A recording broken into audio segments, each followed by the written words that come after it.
Sebab itu para ulama ada sebut 4 khazanah ahli syurga Allah Subhanahu Wa Taala, ciri-ciri ahli syurga Allah, dia mampu merahsiakan sakit. Sakit dirahsiakan, jadi rahsia dia dengan Allah. Dia tak nak sebut-sebut, tapi depan doktor kena cakap lah. Takkan jumpa doktor, ya makcik ada apa? Rahsia dengan Allah. Habis tu saya nak tolong makcik sakit bahagian mana, biarlah rahsia cik dengan Allah. Dah jumpa doktor, wajiblah bagi tahu sakit bahagian mana-mana. Yang jadi masalah kita ni nak disebut-sebut pada semua orang supaya orang tahu semua kita sedang sakit. Sedangkan Nabi pernah pergi ziarah Al-Ummul Ala. Ketika Ummul Ala sakit, wahai Ummul Ala, sesungguhnya seorang hamba itu bila sakit lalu dia sabar dan redha, dia berjalan atas muka bumi Allah tanpa dosa. Masya Allah. Jadi yang pertama tu, kalau berjaya menyembunyikan rasa sakit. Yang kedua, menyembunyikan musibah. Kita memang ada ujian, kita ada masalah. Ada orang tak nampak dia ada masalah, senyum je orang kata dia tu tak ada masalah, lepas tu ceria je. Mungkin dialah orang yang paling banyak masalah, tapi dia berjaya menyembunyikan daripada manusia, biar jadi rahsia dengan Allah. Tapi kalau pergi balai polis tanya apa ni, nak report apa, rahsia. Tempat yang wajib kita buka lah masalah kita. Datang mengadu Jabatan Agama masalah, nak pergi ngadu dekat balai polis sebab suami pukul sepak terajang, wajiblah buka cerita. Ini kadang habis dihebohkan sedangkan orang tak boleh nak membantu, betul kan? Yang ketiga, menyembunyikan amal soleh. Masya Allah. Bukan senang kita nak sembunyikan amal soleh. Paling susah kita nak sembunyikan dengan suami masing-masing. Dah bangun malam, sedang elok dah ni. Suami tak sedar kita bangun solat, nak rahsia dengan Allah. Tiba dekat nak tidur, kejutkan dia pakai kain semayang. Bang, bangun ya bang, saya dah semayang dah.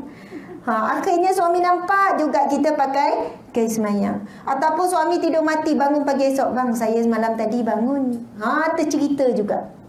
Sekali-sekala kita kena ada satu ibadah yang suami pun tak tahu, satu makhluk pun tak tahu, mana-mana manusia pun tak tahu, hanya kita dengan Allah saja. Kadang dah rahsia lama ni, bertahun ni. Tiba orang tanya, apa rahsia? Anak-anak semua berjaya. Alhamdulillah, jangan cakap kat orang. Setiap malam saya mesti bangun qiyamul lail. Nampak tak?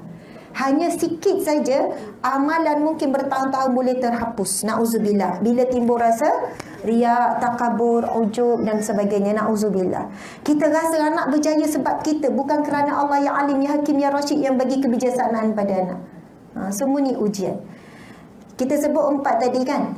Menyembunyikan apa tadi? Sakit. Menyembunyikan musibah. Menyembunyikan ibadah, amal soleh. Yang keempat, menyembunyikan nikmat yang Allah bagi pada kita. Bukan kata tak boleh cerita. Cuba sembunyikan nikmat itu hanya untuk kita meninggikan rasa syukur pada Allah. Ramai mana orang dia banyak bersyukur dekat Facebook. Orang muda lah, Alhamdulillah syukur anak ni. Dia sendiri tak buat pun 2 solat syukur kepada Allah. Tak buat. Atas ziyadah tak ada pun tunjuk syukur pada Allah. Aurat tak bertambah baik pun sebagai tanda syukur pada Allah. Tak ada pula dia keluar sedekah, tapi dia banyak bersyukur di mana? Di Facebook. Alhamdulillah syukur, segala puji bagi Allah dah. Di luar daripada tu, dia tak tunjuk rasa syukur kepada Allah. Tak membuatkan dia solat sunat 2 rakaat, solat sunat syukur sebagai tanda syukur. Ramai hari ini memberi, menghebah-hebahkan kepada manusia sebagai dia tu hamba yang bersyukur. Tapi hakikat bila dia berseorang dengan Allah, dia bukan hamba Allah yang bersyukur. Allah perhati je betapa dia mengheboh-hebohkan kesyukuran, sebenarnya dia nak menghebohkan apa yang dia dah dapat. Faham tak maksud saya? Kadang kita hidupkan ibu-ibu sekalian, kita diuji oleh Allah dapat suami yang baik, suami rajin. Ramai mana orang tak sedar dia diuji dengan dapat suami yang baik. Akhirnya dia selalu memuji-muji suami dia depan orang lain. Alhamdulillah, Allahu Akbar. Kadang dia sebut kan, Alhamdulillah suami saya lah yang buat, kalau ke rumah suami saya semua. Saya daripada awal kahwin sampai sekarang kain tak pernah saya sentuh, contoh. Wih, rajinnya suami kau, untungnya kau dapat suami yang macam tu. Suami saya haraplah. Tiba-tiba buka aib suami pula. Na'udzubillah. Rupanya dapat suami yang baik, ujian yang lebih berat daripada dapat suami yang kurang baik. Sebab apa? Kita akan teruji berbangga-bangga dengan kebaikan suami. Akhirnya kita rasa kita riak, kita takabur, kita ujub, kita rasa kagum dengan diri kita. Kita kagum dengan kelebihan yang Allah bagi kepada suami kita. Sebenarnya dengan kelebihan yang Allah bagi, meningkatkan rasa syukur kita kepada Allah Subhanahu Wa Taala. Boleh bercerita, tengok orang, betul tak? Bukan semua kita nak cerita bahawa kita ni bertuah dapat suami sekian-sekian. Cukuplah jadi rahsia kesyukuran kita kepada Allah Subhanahu Wa Taala. Masya-Allah. Ada seorang hajah tu dia jumpa saya. Dia dapat suami pemalas daripada muda sampai tua. Lepas tu satu hari tu muka dia macam marah je dalam kuliah tu. Kuliah tu sikit, jadi kita dah rapat. Lepas tu hujung kuliah saya bagi Acik, kenapa muka marah je Acik? Lepas tu dia pun kata, Ustazah geram dekat orang tua kat rumah tu. Kat suami lah, duduk berdua je. Saya kata geram kenapa? Bukan saja nak korek ni. Bukan niat nak cari aib tak? Apa masalah Cik nak marah sangat dekat orang tua tu, dekat suami dekat rumah? Pagi tadi Acik pergi kuliah, pergi ngaji Quran. Lepas tu hujan turun, Acik haraplah dia angkat kain kat rumah tu. Bila balik Ustazah tak diangkat kain Ustazah. Lepas tu saya tanya kenapa tak tolong angkat, dia jawab awak tak pesan. Faham tak? Benda ni biasa berlaku tak? Biasa berlaku. Walaupun kita rasa dia kata, Ustazah takkan dah tua macam tu nak dipesan semua benda. Ustazah takkan tak boleh fikir sendiri gini. Kita kalau nak beben, nak cari hujah boleh berbakul-bakul, betul kan?